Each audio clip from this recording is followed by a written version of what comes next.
What's up, YouTube? Capital G here. Welcome to another episode of the Excellent Adventures. These are the excellent adventures of Phantasm Spiral Sparkman. That is going to sound like a very weird concoction, and if you don't know anything about Phantasm Spirals, you'll be like, what the hell is this deck? But especially if you see it on paper, it makes a whole lot of sense, and not only is this deck practical, it is extremely competitive and has so much play disruption, it's actually pretty silly. So if you don't know anything about Phantasm Spirals, well, there are a couple of things you need to know. For starters, I am a huge avid fan of this archetype. I think that a lot of people they don't know much about it, and it's kind of going under the radar. I've become a big fan of it over the last couple of weeks, and I feel like it's one of the most underrated archetypes in the game. And the second is, for those of you who actually know a little bit about Phantasms, the deck obviously benefits from a bunch of normal monsters. There's a reason why you see people run Gene Warp the Werewolf in builds, or you'll see people go the dinosaur route with like Megalo Smasher X, and maybe they'll run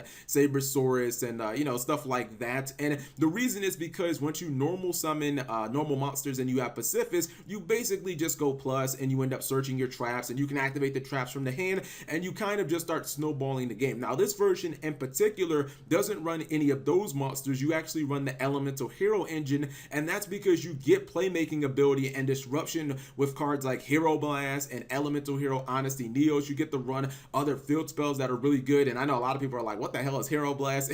It's an old school card from GX, but it's actually very good. And with this particular build, it's almost like your opponent can never attack you because you run a bunch of Honest. Your Sparkman is obviously light. You get a bunch of Honesty Neos, which is searchable, and your monsters are just kind of like walls, and you can activate traps from the hand, so they never know what the hell is going on. You can have like 3 cards in your hand, and they won't attack you. They won't be able to really make plays because they don't know what is a trap, what's an Honest, etc., etc. So let me go ahead and start rolling these. And I believe that this entire batch is against like tier 2 decks. This is a Cosmo version of True Dracos, which I guess kind of makes sense. I mean, you can pop your ships or whatever with the Diagonal Diagram and, hopefully try and plus off of that. But I don't know if this is like the best version of Cosmos. I feel like you're kind of mixing 2 good archetypes, and maybe the result isn't going to be the greatest. So you see him activate Pacifist and summon Sparkman. He goes +1, then he searches Honesty Neos. And even if you just look at this opening hand, yeah, his board doesn't look all that strong because he just has 1 copy of Sparkman on the board, but you can't attack this Sparkman because he has Honesty Neos in his hand. And then if you try and do something, obviously he has his trap, which he can activate straight from his hand as well. So, and if you happen to activate any card effects, he gets to go +2 basically. You see right here, his opponent opens up with Terraforming, obviously looking for the diagram. Not only does he get a token, but obviously he gets to search off of that. So off of your card, he already went +2, and it's like, what are you doing against this field? Now his opponent doesn't really do anything because his hand is a little Brick City, double Farm Girl, but you see how much board presence he already has on the field, and he doesn't have to invest any of his hand on the board since Honesty Neos and the traps can be used from the hand. So that's one of the things I like about it, is you really don't know what your opponent has. Once again, he summons a Sparkman, he ends up going +1. Now he does get kind of wrecked here. He obviously gets, kind of baited into blowing up the back row. It hits one of his, or it hits his Pacifist, but it doesn't matter. He gets a bunch of battle damage. He activates another copy of Pacifist, and he still has a trap in his hand that he can use from his hand and the Honesty Neos. Now his opponent does turn it off with that is set rotation if I'm not mistaken, any tributes, but he cannot attack because he obviously has the Honesty Neos. He can attack the token, I guess, but he attacks one of the Sparkmen, and obviously that's just game. He ends up using Honesty Neos during the damage step. That is victory number 1.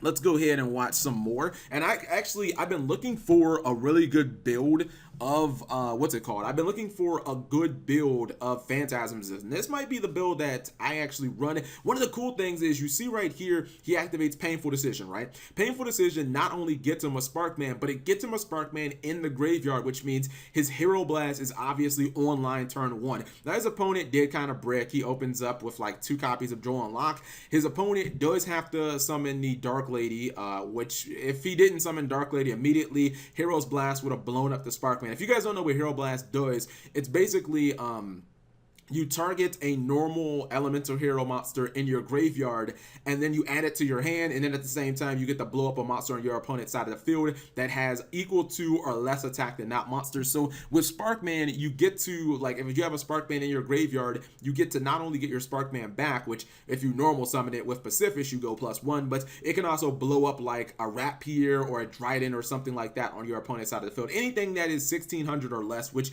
a lot of monsters in Yu-Gi-Oh are very tiny. So you see right here, he's just able to blow his opponent out. Now that one wasn't that legitimate because his opponent did honestly brick. I mean, he opened up with 2 copies of Droll and Lockbird, even though the first one, if I'm not mistaken, the first one stopped him from searching a trap. Okay, I don't know why this is not loading. Rest him. Oh, okay, that's right. I deleted that one.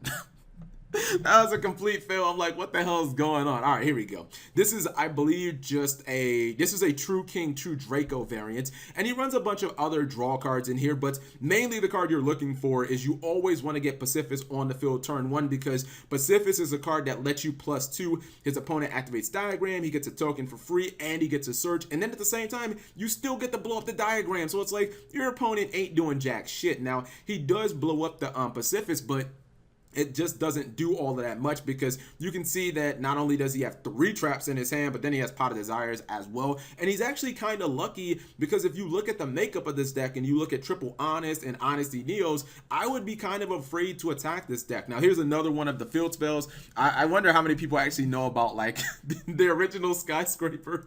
I'm going to explain this one, right? So if you have an E hero that has less attack than one of your opponent's monsters, during the damage step, when you attack that monster, you gain 1,000 attack. I know this because I used to play Little City like way back in like Teledad and whatnot, so I would imagine he only runs 1 copy of this, but since Sparkman is only 1600 attack, this can help you get over things like, I don't know, Masterpiece and shit, which, I mean, you have Triple Honest, and Triple Honesty Neos isn't going to be a problem anyways, but just a really good card. Obviously, all your traps are chainable, so even when the True Draco player does tribute his spells and traps and he tries to blow them up, it's not really a problem. Like, I guess the right call would be to go after the field spell, because if you go after, like, the back row, all the back row and Phantasm Spirals, it's all chainable anyway. So you see he's just dominating the game. His opponent did top deck an Ash Blossom, which doesn't really do anything. That's another cool thing about Phantasm Spirals, is the deck isn't really hurt by hand traps that much. If your opponent does use something like Ash Blossom, it's just not that effective against this deck, to be honest. This is a match against Invoked Windwitch, and I believe he's going to open first again.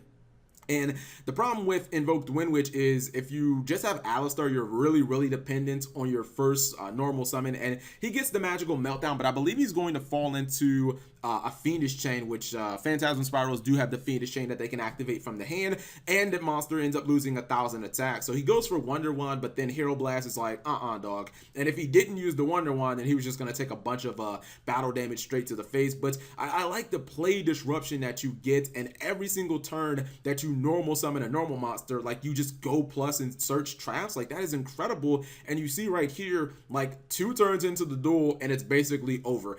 Not only does he still have 5 cards in his hand, but he still has 4 cards on the board, and I am loving this deck. I also think that it's pretty cool because if you run into things like Dimensional Barrier, they don't do anything against this deck. Solemn Strike is not really that good. Your opponent has to use Solemn Strike on things like Honest or Honesty Neos, because you're just the only monsters you're going to summon in this deck are like normal monsters. I mean, you can summon Honest and bounce it back to your hand, but it's really refreshing when you don't have to worry about those cards, and you can run Skill Drain in this deck as well. I believe this is a match against the True King Dinos. He was going to use the Fiendish Chain on the Oviraptor, but then obviously, you know, his opponent responded with that hand trap. He goes for Denlong and 9 branches, but I'm still not really seeing a way for him to get over this. He attacks and he does use his trap, but I mean, he's still, like, he has Honest and Honesty Neos in his hand, so I'm not really thinking that he needed to do that. Now, this, in my opinion, was a little bit, actually, no, it's a little later in the duel. I'm thinking that he kind of made a misplay here. Here it is.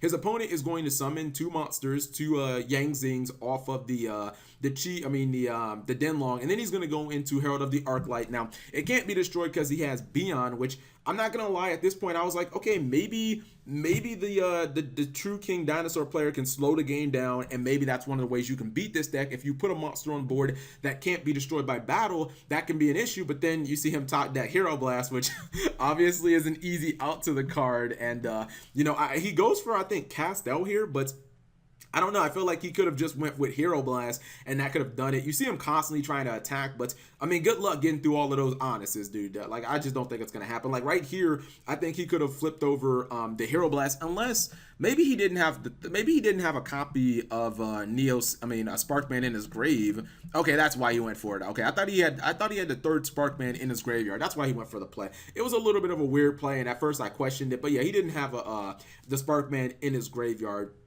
This is one of the problems, I think, with True King Dinosaurs. I feel like after the first 2 turns, the deck completely runs out of steam, and that's why, I don't know, if I was playing Dinosaurs, I'd just run like the original version. I believe this is the last replay, and yeah, it looks like all of these were matches, so once again, it's going to be against True King Dinosaurs, and actually, it looks like he is running Lost World and whatnot. I just think it's crazy that this deck can make so much, it can do so well going first, or potentially going second. I do think maybe there's some possibilities for the deck to go second to run into a little bit of problems. The thing is, since you're going to be normal summoning just normal monsters, things like Strike and D-Barrier, which are problems for most decks, like those just aren't a problem for you. Like for you to really beat this deck and to capitalize off of it, you kind of have to get rid of Pacifist. Like that's the card you kind of have to get rid of, because as long as this deck has Pacifist, it can activate cards from its hand and it can basically plus anytime it summons a normal monster, and it constantly gets tokens. So like if you don't let them, if you let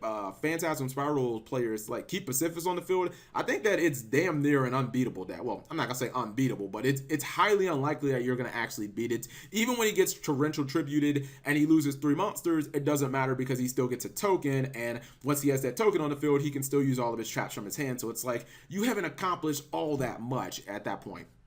He's going to go for Oviraptor, but his opponent still has the bigger monster on the board, and he plays Hero Returning Alive, which I actually didn't realize. He plays Hero Returning Alive, or excuse me, Warrior Returning Alive. I guess that actually does make sense, because that's another way for him to get Honesty Neos back, and then obviously he can get the Sparkman back as well. But I hope you guys did enjoy this, and I'm not gonna lie, I've been looking to build Spiral Phantasms IRL. I just wasn't sure which build that I wanted to run. If I wanted to run kind of like a Heat Wave variant. I know I wanted Skill Drain in the deck, but after seeing this version of like Elemental Heroes, like this is definitely making me raise an eyebrow, thinking, is this this could be the definitive version? Like this version is actually really legitimate. So if you guys are interested in seeing that, of course, it will be in the description below. Thank you guys for watching as always, and subscribe if you have not already.